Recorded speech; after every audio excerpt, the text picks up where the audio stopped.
이 오후 시간에 참 잘 나오셨습니다. 우리 옆에 분 한분 인사하도록 하겠습니다. 잘 나오셨습니다. 큰 은혜 받으십시오. 네, 오늘 국수 맛있게 드셨어요? 예, 설거지하는 기계가 고장났다 해가지고 좀 걱정했는데 오늘 잘 됐나 모르겠네. 고쳤어요? 네, 다행입니다. 네, 기계 오래되다 보니까 조금 이렇게 고쳤어야 될 일들이 참 많은 것 같아요. 그 주방에서 일하시는 분들이 지금 에어컨도 고장 나가지고 얼마나 불볕더위에 좀 이렇게 고생한다고 이렇게 하는데 참 걱정이 많이 됩니다. 그죠? 그래서 오늘 저는 에어컨을 안 틀고 목욕실에 선풍기만 틀고 있었는데 이거 얼마나 덥든지. 저 위에는 이 불볕이 이렇게 제일 뜨겁게 있다가 또 겨울 되면 제일 추워요. 사방으로 돼가지고 그래도 우리 주방에서 이 여름에 봉사하시는 분들 우리 격려의 박수 한번 하도록 하겠습니다. 오늘 본문의 말씀을 통해서 예배는 준비하는 것입니다. 예배는 준비하는 것입니다 라는 제목으로 말씀을 한번 나누도록 하겠습니다. 오늘 본문의 22장은 너무나도 잘 아는 본문의 내용이죠. 구속사적인 그런 설교에 있어서 제일 중요한 본문 중에 하나가 창세기 22장의 내용입니다. 왜냐하면 그 이삭의 번제물을 상징하고 예표하는 것이 예수 그리스도이시기 때문에 그렇죠. 그러므로 말미암아 예수 그리스도로 하나님께서 친히 준비한 예물이 누군가, 구약을 통해서 주실 그 귀한 약속이 누구인가 하면 신약 가운데 있는 메시아 예수 그리스도님을 예표하는 그 장면이 창세기 22장에 나타납니다. 구속사적인 설교의 모습들은 그러하다 치더라도 이 예배 가운데, 제사 가운데 아브라함이 드렸던 이 하나님의 좀 엉뚱한 명령 가운데서 아브라함이 어떻게 하나님 앞에 예배를 준비하는가, 이 관점을 통해서 하나님 앞에 예배하는 것은 준비함이다라는 제목, 주제를 가지고 함께 말씀을 나누도록 하겠습니다. 아브라함이 어느 날 하나님께서 아브라함아라고 하나님께서 부르심을 받게 되었어요. 그 부르심을 받는데 22장 1절 말씀을 보면 그 일 후에라고 되어 있습니다. 그 일 후에. 그러면 그 일이 뭘까요? 21장에 나타나겠죠. 22장에 그 일 후에라고 했으니까 21장으로 돌아가면 어떤 일이 일어났습니까? 하갈과 이스마엘이 이삭을 놀리다가 쫓겨났어요. 그 일 후가 바로 그 일 후입니다. 이 본문을 보시면 참 재미있는 장면이 나타나요. 근데 이 쫓겨남 당하고 났는데 이제 아들이 누구만 남았어요? 이삭 하나만 남았어요. 대안이 없단 말이죠. 대안이 없단 말이에요. 그런데 21장에 하나님께서 아브라함과 이삭의 이 자녀인 아브라함과 사라의 자녀인 이삭만 남아있는 이때, 그래도 좀 첩이라고 하지만 이 하갈과 이스마엘이 남아있더라면 이 22장의 명령은 어찌 보면 순종하기가 굉장히 좀 쉬울 거예요. 왜냐하면 지금 청소년기에 있는 자라있는 아이와 굉장히 장성해서 이렇게 막 뛰어다니고 뭐 살림목 담당하고 있는 자기의 아들인 이 이스마엘과 여러 가지 대안이 있단 말이죠. 그런데 이 이스마엘도 내보내고 하갈도 내보내고 난 뒤에 하나님이 이 아비메섹이라는 이 지역의 왕국을 다스리는 왕하고 아브라함하고 가족끼리 평화 조약을 맺습니다. 22장 21장에 보면 22절부터 쭉 나오는 것이죠. 그래서 한 가족과 나라가 평화 조약이 맺어요. 이게 뭐냐 하면은 이 굉장히 있을 수 없는 일입니다. 왜냐하면 조약을 맺을 때는 나라와 나라 대 조약을 맺어요. 그렇지 않습니까? 우리나라와 일본하고 맺을 때, 평화 조약을 맺을 때, 그죠? 또 북한하고도 마찬가지고, 또 미국하고도 마찬가지고, 물론 지켜야 하게 되지만, 여러분 이 나라 대 지키는 것이 이 언약의 약속입니다. 그런데 오늘 본문을 보시면 이 아비멜렉이라는 왕이 아브라함을 찾아가서 머리를 굽신굽신하면서 평화 조약을 맺자라고 이렇게 찾아오게 됩니다. 그래서 평화 조약을 맺어요. 어찌 보면 아브라함의 인생의 전성기와 같은 모습입니다. 아브라함이 출신은 갈대아우르라고 말씀을 드렸죠. 갈대아우르에서 3,600km 정도, 3,000 몇백 킬로 떨어진 이 가나안 땅에 들어왔는데 이제야 드디어 주위에 있는 나라의 인정을 받고 나그네 인생이 끝나구나. 어찌 보면은 정착민의 대접을 받는구나. 한 세력으로 나라를 형성할 수 있는 기초가 되겠구나라는 것이 조약이란 말이죠. 그 왕이 조약을 하고 있는데 얼마나 마음 가운데 감격이 일어나겠습니까? 이제 누리를 건드릴 자가 아무도 없는 상황이에요. 한마디로 말하면 잘 나갈 때란 말이죠. 아브라함의 전성기 가운데에 최고 전성기와 같은 세월이 100세가 넘는 시기 가운데 찾아오게 되었어요. 그런데 하나님이 22장에 나타나셔서 아브라함아 부르시는 거예요. 그 일 후에 부르시고 난 뒤에 내 아들 이삭을 어떻게 하라고 돼 있죠? 번제로 바치라 라고 돼 있어요. 번제로. 나중에 이 레위기서를 한번 강의할 시간이 있으면 한번 상세하게 좀 말씀을, 예배에 대한 이 제대로 된 구약의 제사에 대한 이야기를 하면 대표적인 제사의 법이 번제입니다. 번제. 이 번제는 자주 설명을 말씀드렸지만 몽땅 다 드리는 거예요. 몽땅 다. 먼저 각을 떠야 되겠죠. 각을 뜬다는 말은 이 팔다리를 꺾는다는 말이에요. 그래서 이제 이 죽이고 난 뒤에 그대로 다 태우는 것이 번제입니다. 굉장히 잔인한 방법이에요. 그런데 그 짐승에게도 하는 것이 잔인한데 누구를 잡으라는 겁니까? 아들을 잡으라는 것이죠. 그런데 그 명령을 듣고 아브라함이 어떻게 하고 있어요? 22장 1절 말씀 보시면 어떻게 되어 있습니까? 내가 여기 있나이다 하고 22절 말씀에 내게 일러준 한 산에 그를 번제로 바치라 라고 하니까 3절 말씀에 아침에 어떻게 했다고 되어 있어요? 일찍 일어나 라고 되어 있어요. 이 참 말 같지 않은 명령, 부담스러운 명령. 예배 드리러 오라 라고 했는데 3일간의 길이에요. 근데 그 예배 드리기 위해 예배 드릴 제목으로 뭘 가지고 오라? 아들의 생명을 가지고 오라는 거예요.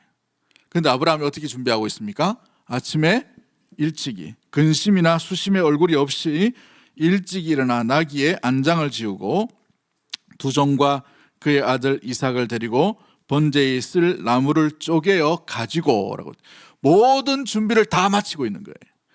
번제를 바칠 이 이삭도 함께 종과 함께 모든 것을 아침에 일찍 가지고 준비하고 난 뒤에 모리아산으로 떠나고 있다는 사실이죠. 이 아브라함의 예배를 여러분 어떻게 생각되십니까? 가인의 예배, 아벨의 예배, 어찌 보면 짐승, 곡식 이 정도였어요. 그런데 하나님께서 아브라함이 아브라함됨을 시험하시기 위해 나타나셔서 요구하신 예배란 절규가 있는 예배예요.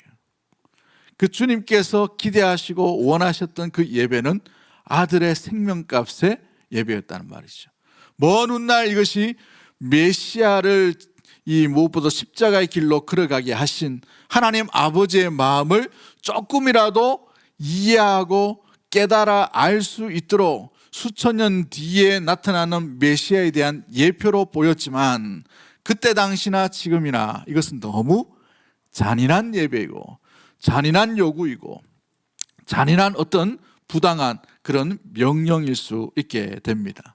그럼에도 불구하고 아브라함은 이 일에 대해서 대꾸나 어떤 원망이나 불평이나 거부하지 아니하고 그날 아침에 일찍 일어나서 모든 것을 준비한다라고 본문은 기록하고 있습니다.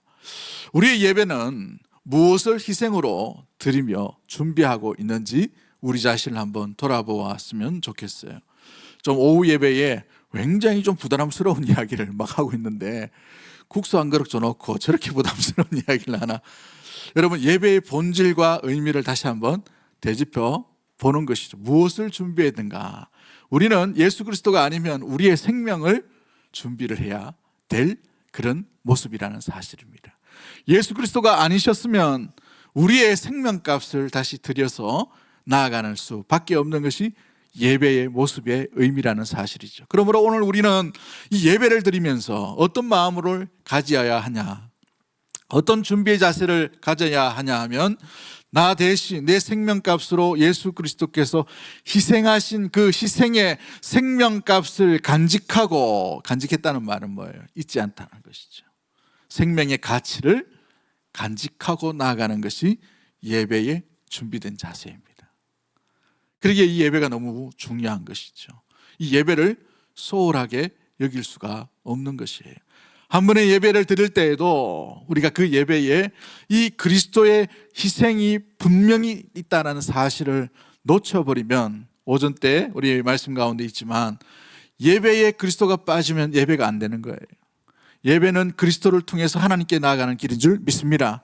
그렇기 때문에 예수 그리스도 그분을 온전히 간직하고 기억하고 붙들고 나아가는 것이 참된 예배의 의미인 것이죠. 오늘 본문에서 아브라함은 여호와께서 친히 준비하시리라는 8절의 유명한 고백을 이 아들에게 들려주고 있어요. 그렇습니다. 예배는 준비가 필요한데 어떤 준비가 필요하냐? 믿음의 고백이 담긴 마음과 중심, 그것이 필요하다는 사실입니다. 우리가 드리는 모든 예배 가운데에서도 우리가 분주하게 또 시간과 온 매무새와 여러 가지 장소와 여러 가지를 구별해야 되겠지만 가장 중요한 구별은 우리의 마음의 중심을 구별해야 하는 것이죠. 그 구별은 뭐냐? 하나님의 하나님 되심을 인정하는 그 고백이 우리의 삶 가운데 체험적으로 일어나야 되는 것이에요. 할렐루야. 그 삶으로 일어나는 그 고백은 아브라함에게 있어서는 여호와께서 친히 뭐 하시리라? 준비하시리라는 고백으로 아들에게 들려준 거예요. 여러분, 지난주 한 주간 살면서 하나님과 함께 했던 그 순간, 하나님이 인도해 주셨던 순간, 하나님이 붙들어 주셨던 순간, 하나님께서 감사의 조건을 주셨던 그 내용이 뭔지를 우리의 삶 가운데 간직하고 그 고백을 예배 가운데 드리는 거예요. 할렐루야. 이것이 참된 예배자의 온전한 준비의 모습이죠. 그것이 아브라함에게는 아들의 목숨값이었어요. 여러분, 그래서 이 아브라함의 고백 가운데에서 우리가 몇 가지 살펴봐야 될 준비된 믿음의 고백이 담겨져 있습니다. 첫 번째가 뭐냐면 이 아들에 대해서 이미 하나님께서 아들을 주셨다라고, 이렇게 아들을 바치라고 이렇게 하셨어요. 그 내용 가운데 있는 것을 통해 살펴볼 때에 이 아브라함의 모든 삶 가운데에서 이 아들은 누가 주신 거예요?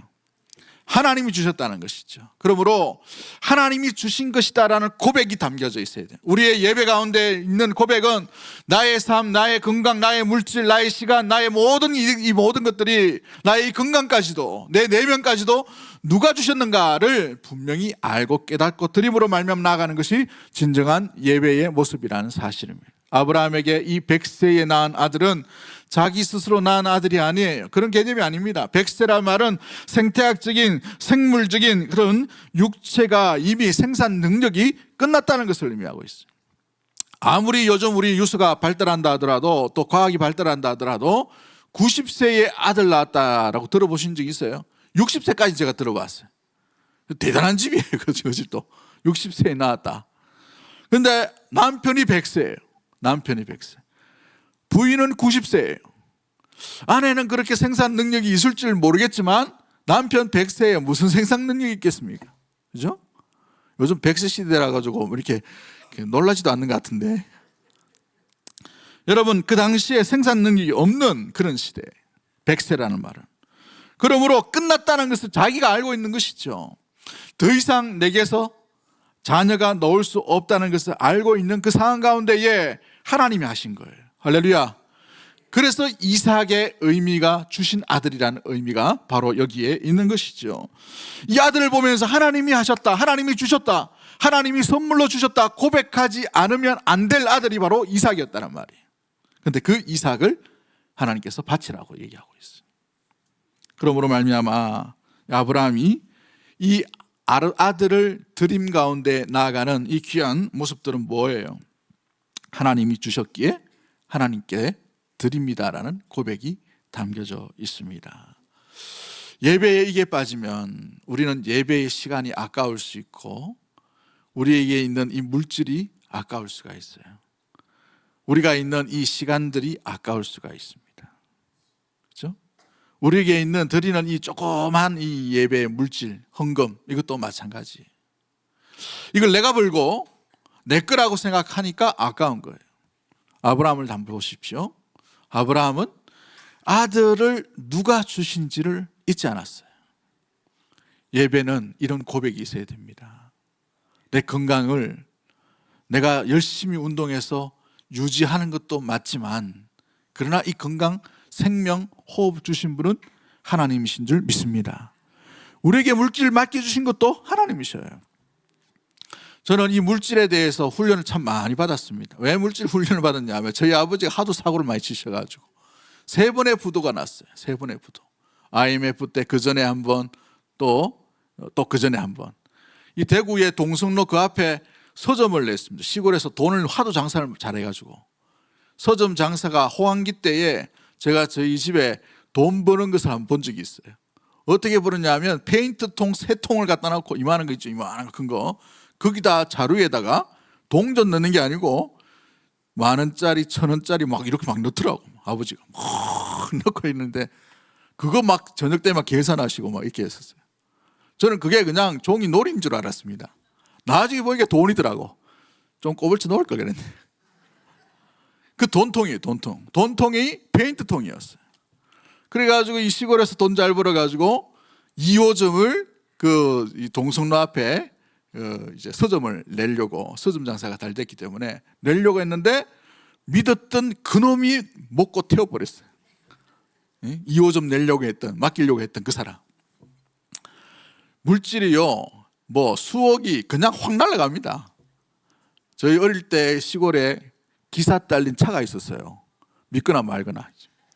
제가 그런 집에서 자랐습니다. 자켓 맞춰 입고 또 안 맞춰 입으면 부르댕 아동복이라고 유명한 아동복. 아직도 기억나는. 한 벌밖에 안 사줬지만 그거 아직도 기억해요. 그거 막 자켓 입고 했는데 나중에 되니까 이제 부도 나는지도 모르고 그 옷을 큰형부터 작은형까지 저까지 6년을 물려 입는 그런 이제 악순환이 되었는데 바지가 막 터져가지고 막 그렇게 했습니다만은 물질은요 불면 다 날아가요. 안 경험해 본 사람은 몰라요 이거. 물질 의지할 필요가 없어요. 물질 내 것이라고 챙겨놓고 내가 움켜쥐고 있지만 여러분 잠깐이면 다 날아가 버립니다. 그렇죠? 보이스피싱 한번 보세요. 한번 당하고 난 뒤에 써보지도 뭐하고 다 날아가잖아요. 그 30만 원, 100만 원 뭐 이게 얼마나 아깝습니까? 그거 소고기 사면 얼마나 맛있겠노, 그죠? 여러분 우리에게 이 물질이 내 것이라고 할 때에 감사함이 없어요. 이건 하나님 것이다라는 생각이 있을 때 그때 비로소 감사의 예물을 드릴 수 있어요. 진정한 헌신의 물질을 드릴 수가 있게 되는 것입니다.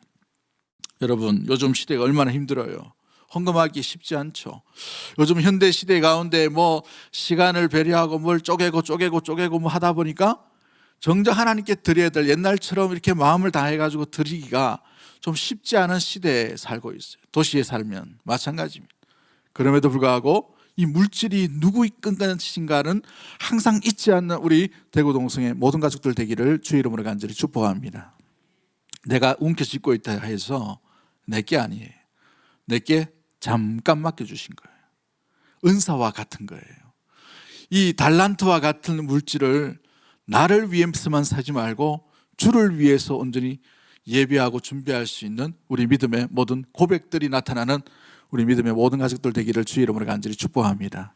한 번은 물으실 거예요. 여러분에게 물질 누구 거니? 라고 물으실 거란 말이죠. 테스트가 통과되기를 주의 이름으로 간절히 축복합니다. 오늘 본문의 이 말씀은 야 아들 그거 누구 거니? 묻는 질문이셔요. 100세에 낳은 그 아들 누구 거냐? 라는 질문 앞에 아브라함은 아침에 일찍이 일어나 침묵 가운데 자기의 삶을 통해서 고백을 드리고 있는 거예요. 주님이 주셨습니다. 할렐루야. 여러분의 모든 것, 자녀도 마찬가지예요. 자녀를 내 마음대로 하려고 하지 마십시오. 내 마음대로 안 되는 게 자녀입니다. 어느 목사님 목회를 이렇게 참 잘하시다가 늘 그 목사님은 성격이 너무 이렇게 급하셔가지고 조금 뭔 일이 있으면 뭐 개척한다고 하시고 또 뭐 설교도 너무 잘하시니까 성민받아 또 딴 데 가셔요. 위임만 5번 받으신 분이 기적과 같은 분인데 그런데 그분이 이제 목회가 좀 질병도 드시고 이래가지고 좀 빨리 은퇴를 하셨어요. 그 은퇴를 하셨는데 그분이 그 얘기하더라고. 저를 만나고 난 뒤에 저는 저랑 굉장히 좀 친밀한 관계이셔가지고 제 이름을 부릅니다. 야 종균아 라고 물어보더라고. 나는 내 인생에 내가 손대가지고 된 것은 다 망했다 라고 얘기해요. 자기 열심 자기 노력은 다 안 된다는 거예요. 교회도요 뭐 몇백 명 되는 교회가 수천 명 되는 그 교회가 되었어요. 그런데 분지박산 나버렸어요. 너무너무 어렵게 되었습니다. 또 잘 나갈 때도 마찬가지고 전국 강사 전 세계 강사 나갔어요. 안 돼요. 잘 자기 스스로 열심으로 노력했는 게 다 안 된다는 거예요. 유일하게 딱 하나 자기가 그냥 무관심하게 그냥 내버리던 대상이 있대요. 두 아들이었답니다. 관심이 없었어요. 왜냐하면 목회가 너무 바쁘다 보니 옛날 목사님들 다 그랬지 않습니까? 가정은 못 돌봤습니다. 그런데 이 아들이 하나는 국제 변호사 돼 있어요. 미국에서. 하나는 미국 의사가 됐어요. 남의 집이라고 놀라지도 않네. 그 이야기 하시면서 그 아들을 결혼시킬 때 그 이야기를 하시더래요. 내 손으로 내가 노력하고 내가 시도했는데 내가 했던 것은 다 안 됐는데 유일하게 그냥 기도도 안 하고 그냥 내버려 두고 손도 안 댔는데 저절로 된 게 하나가 있는데 아들이더래요. 이게 뭘 얘기합니까? 하나님이 하시는 거예요. 하나님이. 그 이야기를 하시는 거예요. 사랑하는 성도 여러분, 예배에는 이건 주님 것입니다 라는 준비가 드려짐으로 말미암아 주께 나아가는 저와 여러분의 고백이 되기를 주의 이름으로 간절히 축복합니다. 여러분, 그렇죠?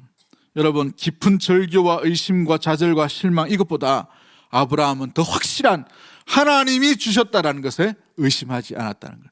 여러분, 100세에 어떻게 아들을 낳을 수 있어요? 자기 스스로도 이건 기적이라는 것을 알고 있었어요. 그러기에 거기에 앞에 나타났던 갑작스러운 이 절벽과 같은 인생, 잘 나갈 때 피크처럼 올라가는 그 순간 가운데에 하나님이 주시는 정말 말도 안 되는 이 아픔과 고난 앞에, 고통 앞에, 이 좌절 앞에 오히려 아침에 일찍 일어나 침묵하며 모든 것을 준비해가는 모습이 바로 아브라함의 모습이었다는 사실이죠. 왜 이와 같은 일들이 일어났는가? 아브라함은 그 이전에 아브라함이 아님을 보여주고 있어요. 이제 이 아브라함은 이 120여 년 정도 살다 보니 하나님의 하나님 되심이 누군지, 하나님이 어떤 분인지 알고 있었어요. 그래서 이 8절의 고백이, 유명한 고백이 나오죠. 친히 준비하시리라. 친히 준비할 것이라. 신뢰 가운데 있다는 거예요. 이 신뢰 가운데 있기에, 이 친밀한 관계에 있기에 하나님의 좀 엉뚱한 질문과 엉뚱한 명령 앞에서도 그대로 하나님을 신뢰하고 순종하는 친밀한 관계가 되어져 가는 것이죠. 그렇습니다. 예배는 어떤 것인가? 예배는 하나님과의 친밀함이 드러나야 되는 것이. 그러므로 말미암아 이 친밀함 가운데 나타나는 것이 바로 참된 예배의 모습, 주님이 주셨습니다 라는 고백이죠. 주님이 주셨다는 마음의 생각과 고백도 전혀 없는데 그냥 내가 보니까 남들 다 그렇게 하니까 그냥 주님이 주셨습니다, 이게 아니에요. 인생 120여 년 세월 가운데 하나님과 함께하고 모든 고통과 고난 가운데 이기게 하시고 극복하게 하시고 아들까지 주신 그분이 누구인가를 이 아브라함은 잊지 않았어요. 그 친밀한 가운데에서 주님이 주셨습니다라는 고백을 할 수가 있게 되죠. 존 파이프 목사님은 그의 책 Meditation of a Christian Hedonist라는 이 글에 이렇게 표현합니다. 기독교 기쁨주의자라고 얘기하는 목사님인데, 존 파이프라는 목사님, 제가 참 좋아하는 목사님이신데 이분은 그 조나단 에드워드라는 청교도 신학자의 후예라고 말할 수 있을 정도로 아주 설교가 소망과 기쁨과 이런 주로 많이 하는 목사님이셔요. 그 목사님의 설교에 이렇게 되어 있어요. 예배는 우리의 마음을 하나님께로 향하고 하게 하고 그분의 영광을 찬양하는 시간이 되어야 합니다. 우리는 예배를 통해 하나님과 어떤 교제를 해야 됩니다. 깊은 교제를 나누며 그분의 임재를 경험해야 합니다. 예기치 않는 명령이에요. 뜻하지 않는 부담스러운 명령입니다. 그럼에도 불구하고 어떤 관계를 맺고 있는 거예요? 하나님과 깊은 관계를 맺고 있어요. 할렐루야. 사랑하는 성도 여러분, 하나님과 얕은 수준의 이 교제가 아니라 깊이 있는 교제가 우리 예배, 우리가 삶으로 드리는 예배 가운데도 일어나게 되기를 주의 이름으로 간절히 축복합니다. 그러기에 예배는 단순히 교회에 참석하는 것이 아니라 우리의 마음과 영혼을 주님께 드리는 시간이 주님 것입니다 라는 고백과 함께, 두 번째가 뭐냐 하면 주실 것이다 라는 믿음의 고백이 있어야 돼요. 주실 것이다, 친히 주실 것이다 라는 고백이 담겨져 있습니다. 우리가 하나님 앞에 이 물 한 잔을 드렸어요. 우리가 또 하나님 앞에 이 예물을 드렸습니다. 우리가 부자라서 드린 게 아니에요. 부자는 헌금하기도 어려워요. 왜냐하면 돈이 아까운 줄 알기 때문에 그래요. 가난한 자들이 오히려 더 아껴서 우리 교회 보니까 너무 훌륭하게 잘 이 예물을 드리신 분들 보니까 너무 참 대단한 것 같아요. 연금 받은 거 그거 가지고 11조 떼가지고 내시는 분, 제가 그 명단을 볼 때마다 참 너무 감사하고 귀한 분들이에요. 그런데 왜 이와 같은 이 드림이 있을까요? 이 아브라함은 왜 아들을 말없이 그냥 온전히 하나님께 드릴 수 있었을까요? 우리가 좀 전에 읽었던 8절의 고백이에요. 다시 한번 8절 말씀을 한번 띄워보죠. 시작. 아브라함이 이르되 내 아들아 번제할 어린 양은 하나님이 자기를 위하여 친히 준비하시리라. 뭐예요? 하나님이 주실 것을 믿는 믿음이에요. 우리의 이 예물과 우리의 이 감사의 표현과 우리의 마음은 하나의 어찌 보면 이것은 마중물과 같은 것이에요. 이것보다 더 많은 것, 더 놀라운 것, 더 풍성한 것으로 누가 주실 거예요? 하나님이 친히 준비하실 것이라는 믿음이 있기 때문에 우리는 헌신을 할 수 있는 거예요. 주님 앞에 예배 드릴 수가 있게 되는 것이죠. 아브라함의 믿음에는 바로 이와 같은 친히 준비하시리라는 확신과 신뢰와 믿음이 담겨 있기에 아들을 아침 일찍 데리고 모리아산 3일 길로 온전히 투벅투벅 걸어갈 수 있게 되었다는 사실입니다. 이 22장 1절부터 19절까지 읽어야 되는데 이 19절까지 말씀 가운데 보시면 독특한 단어가 몇 가지 등장합니다. 하나의 단어인데 라라는 단어예요. 라라는 단어. 이 라라는 단어가 4절 말씀 보시면 바라보다라는 단어로 해석합니다. 4절 말씀 찾아보면 4절에 어떻게 되어 있어요? 제3일에 아브라함이 눈을 들어 그곳을 멀리 바라보았다라고 되어 있어요. 모리아산 기슭 가운데 가서 모리아산 정상을 이렇게 멀리 바라보고 있는 거예요. 멀리 바라보고 있는. 이때 썼던 단어가 라라는 단어입니다. 똑같은 단어가 이제 8절 말씀, 우리가 읽었던 8절 말씀에 또 등장하는데 이 8절 말씀 우리 한번 읽어보면 친히 뭐 하신다? 준비하신다라는 단어에 라라는 단어가 써요. 라라는 단어가. 또 이 세 번째 쓰여진 곳이 13절 말씀입니다. 우리가 13절 말씀 안 읽었는데 13절 말씀 읽어보면 이렇게 되어 있어요. 아브라함이 눈을 들어 살펴본즉 순양이 뒤에 있는데 뿔이 수풀에 걸려 있는지라 아브라함이 가서 그 순양을 가져다가 아들을 대신하여 번제로 드렸더라라고 되어 있죠. 예, 엉뚱한 게 나왔네. 예. 창세기 22장 13절입니다. 13절 보시면 뭘 살펴보고 뭘 발견했다는 거예요. 멀리 보니 살펴보니 순양을 발견했다. 이때 쓰여졌던 단어도 라라는 단어입니다. 라라는 단어. 마지막 쓰여진 게 네 번째 단어인데 14절 말씀에 등장합니다. 창세기 22장 14절 말씀에 아브라함이 그 땅 이름을 여호와 이레라 하였으므로 오늘날까지 하나님이 이르기를 여호와의 산에서 준비되리라 하더라. 아브라함이 지금 뭘 바라보고 있는 거예요? 살펴보고 산을 보고 바라본 게 뭡니까? 하나님은 준비하고 있는 것이. 할렐루야. 우리는 어디에 있는지 뭐가 있는지 몰라요. 바라보고 있는 거예요. 그러나 하나님의 입장에서는 그 바라봄이 뭐예요? 준비하고 있는 거예요. 오늘 국수를 좀 덜 드셨나? 하면 별로. 우리는 멀뚱멀뚱하게 멀리 바라보고 뭐가 발견한지 몰라요. 그런데 하나님은 어떻게 하신다고요? 준비하고 있다고. 준비하고 있어요. 이게 참된 예배자의 준비의 자세입니다. 오늘 내가 억장이 무너지는 일을 당했어요. 어려운 일을 당했습니다. 난처한 일을 당했어요. 내일 또 삶 가운데 나아가면 그 일이 여전히 변하지 않고 아쉬움과 답답함과 상함과 속상함과 미움과 절망 가운데 있을 수가 있어요. 그런데 그것을 멀리 바라보는 거예요. 바라보는데 하나님 입장에서는 그 멀리 바라보는 그 믿음의 시각과 하나님을 바라보는 그 시각 가운데에서 뭘 하신다고? 준비하고 있다는 거예요. 뭘요? 하나님께서 하나님 되심을 만남의 여러 가지의 모습들로 인하여서 하나님께서 하나님 되심을 나타내는 놀라운 일들을 준비해 가신다는 사실이에요. 할렐루야. 그러기에 사랑하는 성도 여러분, 주님을 우리가 끝까지 신뢰함으로 말미암아 바라볼 수 있는 우리 믿음의 모든 가족들이 되기를 주의 이름으로 축복합니다. 바라보는 자만이 준비됨을 발견할 수 있고 만날 수가 있게 되어 있어요. 오전 예배의 말씀 가운데도 설명드렸지만 무엇을 바라보는가, 그 인생이 달라지게 되어 있어요. 나를 괴롭히는 그 사건, 그 사람, 그 시간, 그 10년 전, 20년 전 내가 당했던 그 고통과 절망, 그 길을 자꾸 바라보면 그 실망의 그늘에서 벗어날 수가 없어요. 헤어나올 수가 없단 말이죠.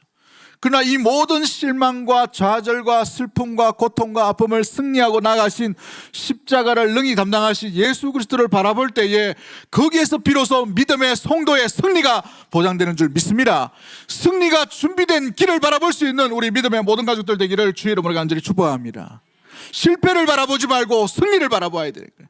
이게 바로 예배 가운데 우리가 다짐해야 될 것이죠. 우리는 좌절하고 실패하고 낭망하고 또 우울하고 용기도 없고, 그죠? 조금 좋아지면 좋아졌다가 또 넘어지고 또 넘어지고. 21장에 승승장구하던 이 아브라함이 22장에 가면 완전히 절망해서 기뻤다, 즐거웠다는 단어가 하나도 없어요. 그와 같은 절망의 연속들이 우리의 인생에 굽이굽이 올 수가 있단 말이죠. 그럼에도 불구하고 바라보십시오. 누구를 바라봐야 됩니까? 승리하신 주 예수 그리스도를 끝까지 바라볼 수 있는 우리 믿음의 준비된 믿음의 사람들이 되기를 주의 이름으로 간절히 축복합니다. 나는 실패했지만, 나는 좌절했지만, 나는 넘어졌지만 우리 주님께서 승리하셨기에 그 승리한 주님을 봐야 승리의 길이 열려지게 될 줄 믿습니다. 그게 바로 참된 예배자가 다짐하고 나아가야 될 믿음의 고백이라는 사실이에요. 주님이 준비하시는 거예요. 주님이 승리하시는 거예요. 주님이 이기셨다는 것입니다. 그 주님의 이기심을 믿음 가운데 고백하며 나아가는 우리 대구동성의 모든 가족들이 되기를 주의 이름으로 간절히 축복합니다. 마지막 세 번째로 우리가 기억할 것이 무엇입니까? 그러므로 말미암아 주님이 주셨고 주님이 주실 것을 믿고 믿음으로 나아가죠. 그러므로 말미암아 나타났던 그 믿음의 반응이 뭐냐? 그제서 나타나는 것이 순종이라는 거예요. 순종은 주님이 주셨습니다, 주님이 주실 것입니다 라는 확신 가운데 나아가는 자만이 참된 순종의 길을 걸어갈 수가 있게 되는 것입니다. 믿음이란 반응이 반드시 일어나게 되죠. 그 반응은 순종으로 연결되게 되어 있습니다.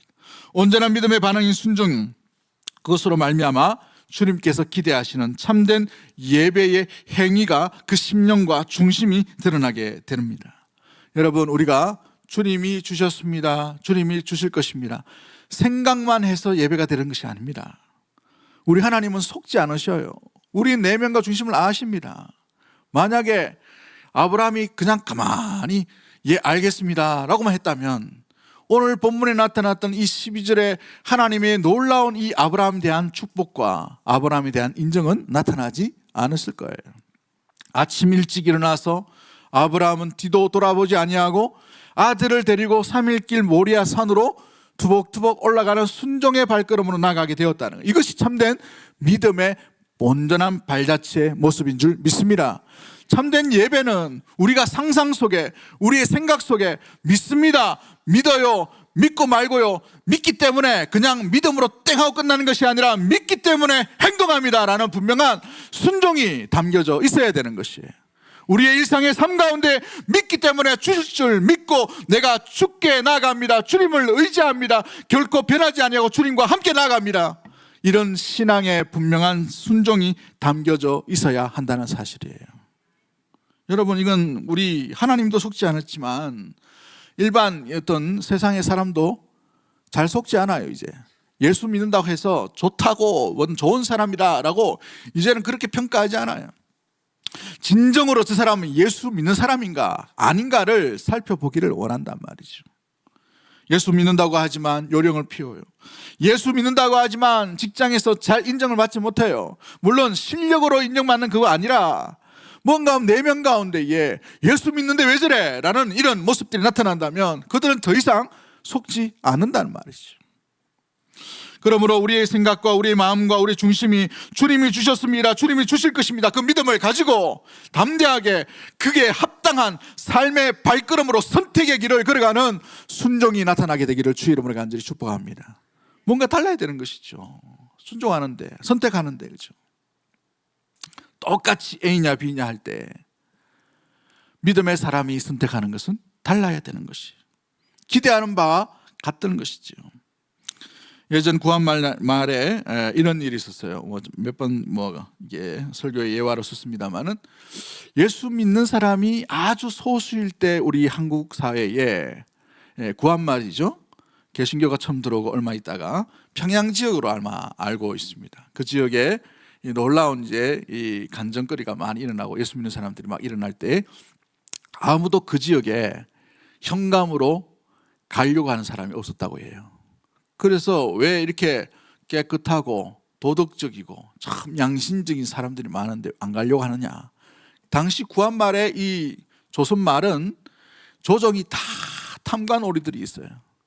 그러니까 이 사또 한번 되려면 그 라인을 타가지고 뇌물을 엄청나게 먹여야 돼요. 근데 뇌물을 엄청나게 먹였기 때문에 가서 뭘 해야 됩니까? 아이고, 예, 감사합니다. 뽑아내야지. 본전돼야 될 거 아니에요, 그죠? 근데 거기 가면은 뇌물 주는 사람이 없어요. 거기 가면 정직행해. 거기 가면 사람들이 아주 착실해요. 그런 사람 앞에서 뇌물 달라고 어떻게 할 수 있겠어요? 소문이 퍼진 것이죠. 그 지역에 사또 안 가겠다고 그런 일들이 일어나게 되었어요.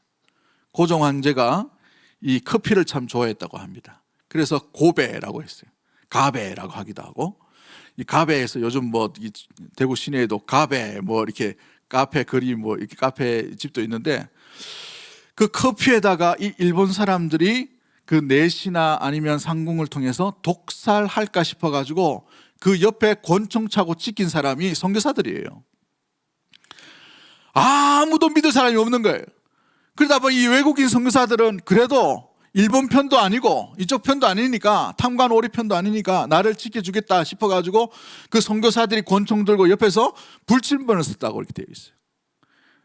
이런 게 좀 우리 아이들이 역사에 좀 많이 나왔으면 좋은데 한 번도 안 나오더라고요. 그죠? 얼마나 안타까운지. 여러분, 믿음의 반응, 예배의 반응, 예배의 꽃은 순종으로 이어지게 되어 있습니다. 그러기에 예배에 올 때 우리가 무엇을 준비해야 되느냐? 순종할 준비를 하고 오셔야 돼요. 저 목사 오늘 좀 와적하노? 이렇게 마음 가운데 거부감을 가지고 오지 마시고 주의 말씀에 나는 제일 먼저 순종하리라는 결단과 결심하고 이 자리에 오셔야 된단 말이에요. 여러분의 예배가 예배답게 하나님께서 받으시기 위해서 여러분의 그 신앙의 믿음의 고백의 열매를 주님께서 보기를 원하시죠. 그 열매가 뭐냐? 여러분의 삶 가운데 드러나는 순종이란 말이죠. 사울을 한번 바라보십시오. 사울을 보면 이 초대왕 사울은 참 멋진 사람이었어요. 잘생긴 사람이 있고 용맹한 사람이었습니다. 키도 큰 사람이었습니다. 다른 사람의 어깨 위에 올라갔던 사람이, 가문도 좋은 사람이었어요. 가문도 기스 가문에 참 훌륭한 사람을 초대왕으로 세웠습니다. 그런데 이 아말렉과의 전투에서 하나님을 기다리지 않아요. 하나님의 뜻에 순종하지 않습니다. 다 칩니다라는 이 짧은 메시지를 그는 오해했어요. 자기 욕심에 제일 좋은 것들을 숨겨놨습니다. 그럴 때에 이 사무엘이 와서 이 짐승의 소리가 무슨 소리냐라고 물을 때에 뭐라고 얘기했냐면 사무엘상 15장 21절에 사울의 변명을 보십시오. 다만 백성이 그 마땅히 멸할 것 중에서 가장 좋은 것으로 길갈에서 당신의 하나님 여호와께 뭐 하려고 라고 되어 있어요. 제사하려고 양과 소를 끌어왔나이다 라고 되어 있죠. 뭐 하려고요? 제사를. 알맹이가 빠졌어요. 뭐가 빠져 있습니까? 말씀의 순종의 핵심인 열매의 모습이 빠져 있다는 거예요. 이 예배를 하나님께서 어떻게 평가하실까요? 사무엘이 평가하면서 하나님의 마음을 이야기합니다. 사무엘상 15장 22절 말씀에 사무엘이 이르되 여호와께서 번제와 다른 제사를 그의 목소리 청종하심같이, 청종하는 것을 좋아하심같이 좋아하시겠나이까. 뭐가 뭐보다 낫다라고 되어 있어요. 순종이 제사보다 낫고 듣는 것이 순양의 기름보다 낫다라고 이렇게 말씀하시죠. 그러므로 이 제사 가운데 가장 중요한 그리스도의 주되심, 하나님의 주되심이 빠진 순종이 빠져 있으면 그건 예배, 제사의 행위의 모습이 상실되어 있다는, 의미가 상실되어 있다는 것이죠. 사랑하는 성도 여러분, 그렇습니다. 존 파이프 목사님이 하나님을 기뻐하라는 책에서 이렇게 얘기합니다. 하나님을 기뻐하는 것은 그분께 순종하는 데에서 나오는 깊은 기쁨을 발견하는 것입니다. 우리가 하나님의 명령에 순종할 때 그분께서는 우리의 예배를 어떻게 하신다고 되어 있어요? 기쁘게 받으십니다. 우리가 뭐 할 때요? 순종할 때. 이게 매일매일의 삶이에요. 매일 여러분의 직장 가운데, 가정 가운데, 자녀들 가운데, 이웃 가운데에서 나아갈 때 주의 말씀에 순종하는 그 발걸음이 삶의 예배가 된다는 사실입니다. 할렐루야. 이 삶의 예배들이 모여서 오늘 우리 주일 예배 가운데에 그 삶의 예배에서 주님, 내가 이런 순종을 했습니다, 이렇게 드렸습니다, 이런 발걸음을 했습니다, 이런 결단을 했습니다, 이런 선택을 했습니다 라는 마음을 가지고 주께 나와 주님 앞에 영광을 올려드리는 것이 참된 예배의 모습인 줄 믿습니다. 그렇죠. 데이비드 피터슨이라는 사람이 참된 예배에 대해서 이렇게 얘기합니다. 그 책에서 예배는 단순히 찬양과 기도로 끝나는 것이 아니라 우리 삶의 모든 영역에서 하나님의 뜻에 순종하는 것입니다. 진정한 예배는 우리의 일상에서 하나님의 통치를 인정하고 따르는 데서 드러나게 됩니다 라고 얘기하죠. 그러므로 우리는 순종을 준비해야 될 줄 믿습니다. 뭘 준비한다고요? 순종을 준비해요. 어떻게 순종할까를 준비하고 예배에 참여하셔야 돼요. 어떻게 이 말씀 가운데, 이 연회 가운데, 이 찬양의 가사 가운데에서, 기도 가운데 내게 주신 하나님의 이 귀한 생명의 말씀과 또 이 교훈과 또 깨닫게 하심의 이 귀한 지혜들을 어떻게 삶 가운데 적용하며 순종하며 나아갈까, 이거 생각하고 오셔야 된단 말이에요. 그러기에 우리의 마음을 먼저 준비해야 됩니다. 분주한 마음은 되지 않아요. 우리의 마음을 빼앗긴 그 상태로 예배 드릴 수가 없어요. 딴 데 마음이 가 있는데 어떻게 말씀에 말씀이 심겨질 수 있습니까? 예배 끝나고 난 뒤에 누구 만나야 될 그 스케줄로 꽉 채워 있는데 예배의 말씀이 순종의 발걸음 나갈 수 있을까요? 그 사람 만나가지고 이거 이야기하고 저거 이야기하고 어떻게 재밌게 지내고 이런 여러 가지 플랜과 계획들이 있으면요, 말씀에 있던 이 아름답게 이 뿌리 내림 가운데에 순종의 이 귀한 열매가 자라기도 전에 다른 것이 나타날 수밖에 없는 것입니다. 그러므로 드림이 있는 순종, 준비된 순종이 우리 주님께서 기뻐하시는 참된 준비된 예배의 모습인 줄 알고 믿음의 우리 모든 성도 여러분, 순종하기로 결단하고 마음의 문을 열고 예배 가운데 참여함으로 그 예배의 발걸음 매일의 삶 가운데에 참되게 주님 앞에 예배자로 온전히 설 수 있는 우리 믿음의 모든 가족들이 되기를 주의 이름으로 간절히 축복합니다.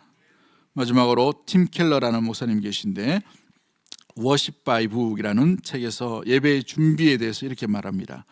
예배는 우리의 삶 전체를 하나님께 드리는 헌신의 표현입니다. 우리는 예배를 통해 하나님께 우리의 마음과 영혼을 온전히 드려야 합니다 라고 되어 있죠. 이를 위해 우리는 예배 전에 충분한 시간을 들여 기도하고 말씀을 묵상하고 우리 마음의 준비를 해야 합니다. 어떤 준비요?